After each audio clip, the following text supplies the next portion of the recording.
I'd now like to introduce Melody Moezzi. I just learned how to pronounce her name this morning, thanks to a little trick she gave me. I hope I got it right. She's going to show us how she turns adversity into advocacy, and she'll share her personal and political perspective on navigating life with bipolar disorder. Welcome, Melody. I am thrilled to be here among so many extraordinary people. I want to thank everyone at Asha International, especially Gayatri, who it's amazing to be able to be in the same place. I don't know if white people know this, but as two brown women, we're usually not allowed to be in the same place together at the same time. So thank you for that opportunity. We're just tokens, but here we can be human.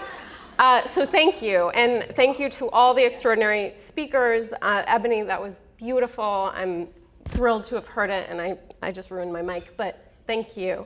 And I'm delighted, and Diana, that breathing, beautiful. Thank you, and I'm so excited for the rest of this conference. And I thank all of you in the audience for being here, because doing this, speaking publicly about having a mental health condition as a proud Iranian American Muslim woman specifically, and in my case, that mental health condition is bipolar type 1. I'm cutting off the disorder, I'm not using that word anymore. And doing that without shame is a huge part of my treatment. It's part of how I stay well. That said, this is still something that's very hard for me to talk about. And I am someone who is very used to talking about things that other people find hard to talk about, and I don't. I speak and write a lot about politics, religion, race, gender, sexual orientation, gender identity. And doing all of that has garnered me death threats and rape threats. I have never earned a death threat or a rape threat for speaking about mental health. And yet, I get nervous. With me, like I was on the speech and debate team in high school. I have always enjoyed, put a microphone in front of me and I'm happy. But talking about this, the first time I was invited to talk about this, I realized how much it scared me. And not just scared me, truly terrified me for the first time in my life. And I was invited to an alumni celebration, not to my law school, but to a facility where I had been a patient several years prior, and I was to come back as a model mental patient, having achieved whatever I had achieved. And I was like, this is gonna be easy. It's all patients and their family members, and I had been one of those patients, so I knew it would be an easy crowd, but I just got up and I started bawling, sobbing, there was nothing dignified about it. I just snot, hot mess. And so when I realized how scared I was, I took note, because the thing about fear is that it keeps you sick. And I've learned as a writer, as an activist, as an artist, and as a human being, that if you find yourself afraid of something, that is where you need to go. That is how you heal, that is how you grow, that is how you recover, and as far as I'm concerned, that's where the best art comes from. So thank you for being here and letting me face that fear, and in the process being part of my journey and allowing me to share a bit of my story here today. So what is that story? I'm an activist. I've been an activist since I was a kid. I staged my first protest when I was 8 years old to get the ice cream man to come to our neighborhood. I considered it a grave human rights violation that he would not come to our neighborhood. We lived on a very steep hill, and we could hear him go to all the other neighborhoods, and we would run behind our backyards, try to get him in, we never made it in time. So I got all the neighborhood stakeholders together, which was about 3 children, and we made signs, and we went to the bottom of the hill, and mine said, "Ice cream man, wooden shoe wants you," because we lived on Wooden Shoe Lane. And within a week, he came to our neighborhood. And to this day in Dayton, Ohio, he still comes to our neighborhood. So that was the most successful endeavor I've ever had as an activist in terms of when I started and what my goal was and achieving that goal. After that, it became a little harder. In high school, I started my Amnesty International chapter. I spent my Friday nights when my friends were going to football games. I was standing outside of Shell gas stations, protesting what they were doing in Ogoniland in Nigeria and what they still do to this day in terms of taking the oil out, poisoning people, killing people, and at that point they had killed 9 Ogoni activists. So I was holding their signs with a few other high school students. That's what I was doing. And then, like a lot of people who were activists, I thought, and I was one of those kids who adults would always be like, you should be a lawyer. Which, P.S., they never say is a compliment. Like, that's not, I always took it as a compliment anyway. But I was always interested in justice since the time that I was a kid. So I thought that's what you do. If you're interested in social justice, you go to law school. So I went to law school wanting to be an international human rights lawyer. The first week I realized you can't enforce international human rights law. So that was disappointing. But I was there, so I finished, graduated law school, passed the bar. While I was there, I wrote my first book about young Muslim Americans. It was called War on Error. And after that, I realized pretty quickly that when that book was published, that I could change minds so much faster than I could change the law. And I knew living, and I went to law school in Atlanta. I've lived in the South. I live in North Carolina now for about 15, going on 20 years now. So I know you can pass whatever law you want. Doesn't mean people are going to follow it, right? But if you change someone's mind, you've got them for life. You don't need the law. So that's what I wanted to do. Unfortunately, at the age of 29, right when my career was getting started, like so many of us with mental health conditions, I ended up having an acute manic episode and a psychotic break, and being diagnosed with bipolar type 1. And not knowing what that meant at all. Like a lot of people with bipolar disorder, I was misdiagnosed for a decade. For most people, it takes about 8 to 10 years to get a proper diagnosis. And during that time, I attempted suicide. I was hospitalized once for a depressive episode in that suicide attempt, which was during the last semester of my last year of law school. And if there are any lawyers here, are there any lawyers here? Fellow, wow. You're just not willing to stand up after I said what I said. Yeah, so any lawyer will tell you, like, if it's a choice to kill yourself, you're going to do it the first semester of your first year, not the last semester of your last year. So just to tell you how irrational that was not a choice. That was the result of an illness that was not being treated. So eventually, when I finally got this diagnosis, what happened was I had this, what is called a switch. I went from being deeply depressed to acutely manic effectively overnight. And it started off beautiful and spiritual and mystical, and it was a religious experience like none I've ever had, and then quickly became a clinical experience, right? And I have come to accept that something can be a clinical and a spiritual experience at once. That has been sort of the jumping off point for my third book that's coming out in March called The Rumi Prescription, How an Ancient Mystic Poet Changed My Modern Manic Life. Which is now available for pre-order, by the way. So that idea, what happened was my spiritual community took the clinical side away from me, and the medical community took the spiritual side away from me. The medical community said this cannot be anything spiritual at all. It's purely clinical. And then my fellow Muslims were like, this is jinn. If you're Muslim, you know what jinn is. If you're not, you can Google it. But the thing is, they didn't accept that this could also be a spiritual gift, right? That this had to be some sort of spiritual curse. And in my experience, it had definitely been a gift, especially initially. But there were hallucinations and delusions, auditory and visual in my case. I thought I was a prophet. I thought I'd won the lottery. I thought I was a high-level advisor to Barack Obama, which I was not. And eventually I thought that I could fly, which was highly inconvenient because we lived on the 20th floor of an apartment complex in Atlanta. And my husband, having never had any interaction with the mental health system, called the police, not knowing what to do, like so many Americans do, called the police. And I am so lucky that I was not shot and I was not arrested in a country where our largest mental health facilities are jails and prisons. I was, however, like Guthrie, put in isolation.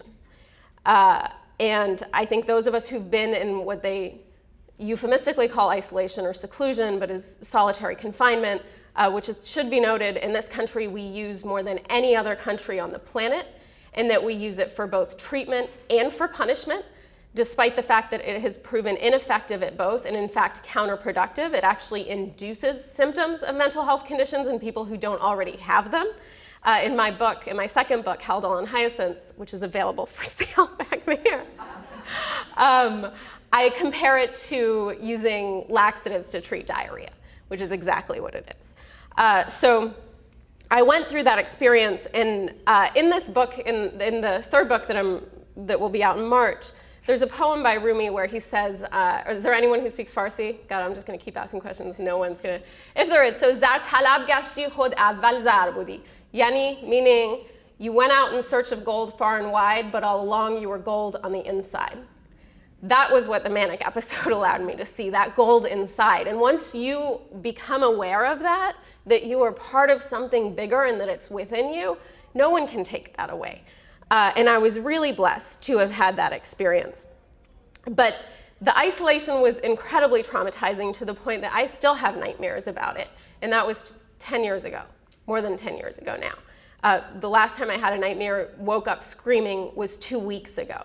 And I've had treatment for this. I had EMDR, if anybody knows what that is, and it was very helpful. It still hasn't stopped the nightmares completely.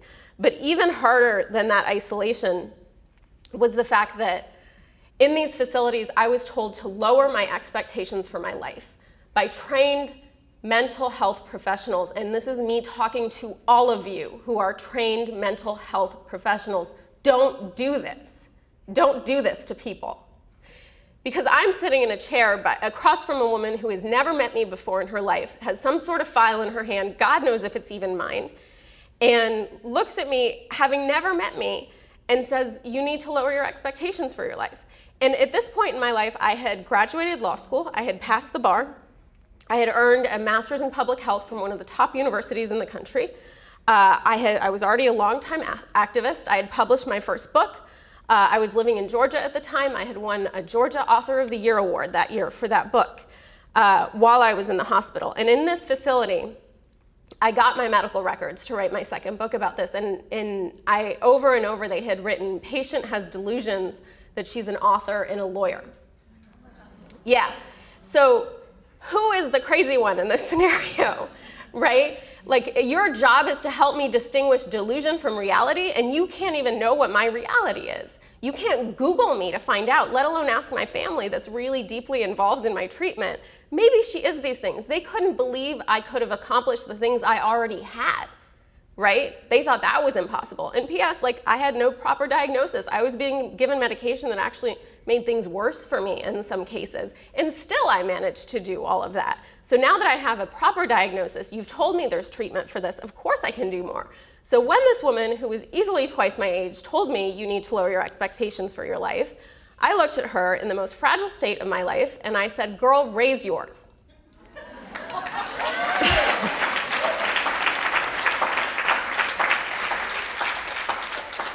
Thank you. And that applause is for my parents, my incredible immigrant Iranian parents who raised me to always expect more of myself, even and especially when the rest of the world expected less of me, whether it was because of my gender, my religion, my skin color, whatever bullshit reason people could pull out to say, we're going to expect less of you because of this.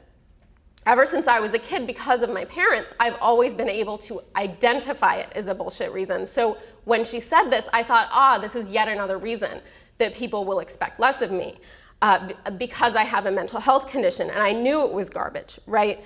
And as much as I knew it was garbage, I still lived in the society that we live in. So I still felt that shame that is so insidious, that even with the great parents and the great upbringing that I had, I couldn't shake it. I had never been ashamed.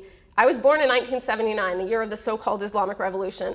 And growing up, from the time the two countries I'm from, Iran and America, have been enemies, the US especially, wanting to drop bombs on us, actually did drop bombs on us through Iraq. My entire life, that's how it's been, right? But I have never, no matter whether I'm in Iran or in the US, I've never been ashamed of being Iranian. I've never been ashamed of being American. I've never been ashamed of being Muslim, no matter how deeply politically inconvenient that has become.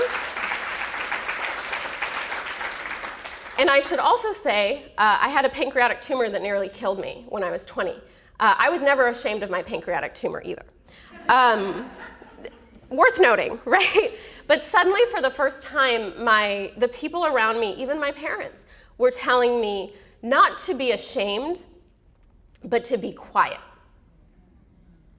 But the thing about silence is that it breeds shame. You can't not have it breed shame. And that shame induces stigma, and that shame and stigma are far more disabling. I say this as somebody who has visual and auditory hallucinations if I don't take my medication properly, far more disabling than any mental health condition. You will never convince me otherwise. But I've learned, having been an activist for so long, that when people tell you to be quiet about something, it is often because you have something important to say. When you tell yourself to be quiet about something, it's even more important, right? But we don't pay attention to that. And I'm incredibly lucky that I'm not a quiet person, naturally. I'm not sure you can tell. But especially having witnessed what I did and experienced what I did in the hospital, I couldn't continue. I couldn't in any way be quiet about that. And the blessing of having been an activist before and having fought specifically what I had before, I've been fighting Islamophobia since that word entered our lexicon, right? So having all this experience fighting Islamophobia, I saw so many parallels between this fight that I was now taking on against saneism, or the discrimination against those with mental health conditions, and the fight that I had been fighting for so long against Islamophobia. First off, we're not some small minority of people. Muslims are about 1.8 billion people around the world. We make about a quarter of the planet. So not a tiny minority, right, of people. Likewise, with people with mental health conditions, the data is not as good, and a very conservative estimate would be roughly 1 billion people around the world. In this country alone, about half of us in our lifetimes will deal with some sort of mental health condition. So again, not a tiny minority of people. And in my experience fighting Islamophobia, I was very used to hearing a lot of people tell me one thing, always white people telling me the same thing, you don't look Muslim. And so when people started saying, you don't look crazy, I was actually really prepared and ready for that. I'd been hearing it for a long time. And my gut reaction when people say either of those things is very strong, and I've had to suppress it, and I'm proud to say I no longer say it, but my gut reaction, one that I did spend many years saying out loud, was, you don't look stupid. And you clap because it feels so good in the moment, right? But it doesn't accomplish anything. And I can't blame these people for thinking Muslims are terrorists even. And I go to audiences, people stand up and call me that. People tell me to go back to my fucking country. I'm sorry, I was born in Chicago, by the way. So being used to that, I still think they're deeply misinformed, and I try as much as I can not to blame them, because these are communities, people with mental health conditions and Muslim, these communities are deeply misrepresented, misunderstood. They endure tons of negative stereotypes, especially with respect to violence, despite the fact that we, as Muslims and as people with mental health conditions, are far more likely to be victims of violence, right? If you think post 9/11, what happened? Who were the people who were killed the most? It doesn't take lots of thinking, but the data is there. The data clearly shows Muslims were the ones who suffered the most from all the wars that came from that. And likewise, with people with mental health conditions, we are far more likely to be victims of violence than the general population, and certainly than to be perpetrators, and yet we are always portrayed as the perpetrators of violence. So all of this to say, I was fucking prepared for this. I was made for this fight, right? I knew all of this, the fighting Islamophobia had prepared me so much, which goes to show as minoritized communities, we are especially well prepared for these fights because we've been fighting them for a lot longer. That said, it is still incredibly hard for us to invite more discrimination into our lives. Like when my parents, when I was like, I'm gonna write about having bipolar disorder, they were not thrilled. Because, my dad was like, it is not enough for you. You are woman, you are Iranian, you are Muslim. No, Dad, it's not. But they've grown to be very, very supportive. But the truth is, in minoritized communities, there is a deep, deep mistrust in a legitimate mistrust of the medical community in a lot of cases. And I was so glad to hear Ebony bring up this topic of trust, because it's so important, right? There is a legitimate, until we realize that there's a legitimate mistrust of systems that are routinely racist, sexist, homophobic, transphobic, ableist, in these institutions that are routinely like that, then we're not going to be able to get past it, right? I live in North Carolina, where up until the 1970s, we had a eugenics board that sterilized thousands of African Americans for being feeble-minded. So if you're Black and in North Carolina, you can understand maybe you might not want to come forward and say, I feel like I'm dealing with a mental health situation, because historically they have sterilized you for it, against your will, against your knowledge, sterilized you for it, and still haven't properly paid reparations, let alone just recently admitting to it. And I should say North Carolina is not the only state that had these eugenics boards. Likewise, if you turn and look at the LGBTQ community, being gay was considered a mental illness until the 1970s. Being trans was considered a mental illness until last year by the World Health Organization. So why would you yell at us for not seeking help if when you do, you identify the most beautiful parts of ourselves and you say that's illness? Bullshit. We're not willing to buy it. And that's why we don't trust these systems. And the systems and the people within those systems are the ones who need to do the work and start gaining our trust back, because you legitimately lost it and you legitimately need to try and gain it back. So if we want mental health to be treated as the human rights and the civil rights issue that it absolutely is, we need to start seeing and learning from the connections between different civil rights and human rights movements and realize that we are within those systems, right? Those are our own fights, and those are the fights against racism, sexism, ableism, classism, homophobia, transphobia, anti-Semitism, colonialism, all of these nasty isms and phobias that absolutely affect our mental health, and not just our mental health, our cardiac health, so much of our other health. There is data to show that racism affects your cardiac health. So this is not, and of course these things are all related, mental health and cardiac health, all of it. We still haven't come to the point, and I think that's something that's so great about ASHA International, is that this holistic idea that it's all related, it's all connected, and our society has yet to come to that point to recognize that all these things are related.